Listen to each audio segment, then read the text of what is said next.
Hey all, welcome to AI Daily. Let's get you up to speed on what's happening in AI today. We've got a lot to unpack, starting with some big model updates and a peek behind the curtain of AI autonomy. First up, Anthropic has unleashed Claude Opus and Sonnet 4.6, and boy are they making waves. Artificial Analysis reports Sonnet 4.6, jumping to a 51 on their intelligence index, a noticeable leap from 43 for its predecessor. Opus 4.6 is right there at 53. But here's the catch. While smarter, Sonnet 4.6 comes with a significantly higher token bill, consuming around 74 million output tokens to run the test suite compared to just 25 million for 4.5. Community sentiment is mixed. Folks are loving 4.6 for critique and architecture tasks, but there's also some chatter about reliability issues, especially with Claude code and some SDK documentation. It's that classic trade-off: more power, more complexity. Now shifting gears to another major player, Alibaba has been busy with Qwen 3.5. This model has sparked a lot of discussion around its overthinking, tendencies, and token usage. While some users have flagged it as a complaint, deeper analysis suggests that Qwen 3.5 Plus actually reduces long-chain token bloat compared to earlier versions, though with some regressions in non-reasoning modes. What's really fascinating here is Alibaba's strategic move to open up FP8 weights for their Qwen 3.5-397BA17B model.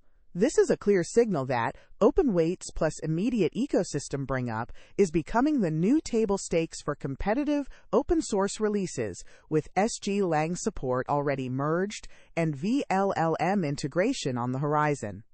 Meanwhile, in the realm of groundbreaking research, we're seeing a push from vibe coding to agentic engineering with the release of the GLM-5 technical report. This report details an asynchronous agent RL infrastructure that decouples generation from training and introduces DSA to significantly cut down on compute while maintaining long context performance. Practitioners are calling this report unusually detailed and incredibly valuable for anyone looking to replicate these advancements in the open source community, highlighting its insights into optimizer handling and agentic data curation.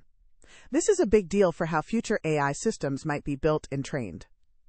Let's talk about autonomy. Anthropic recently published a fascinating study titled Measuring AI Agent Autonomy in Practice, analyzing millions of tool-using interactions. Their findings are quite eye-opening. Roughly 73% of tool calls still appear to be human in the loop, and only a tiny 0.8% seem irreversible. Software engineering, interestingly, accounts for about half of all tool calls on their API. The big takeaway here is that autonomy isn't a fixed state. It's co-constructed by the model, user, and product, emphasizing the need for post-deployment monitoring. This gives us a much clearer picture of how AI agents are truly being utilized in the wild.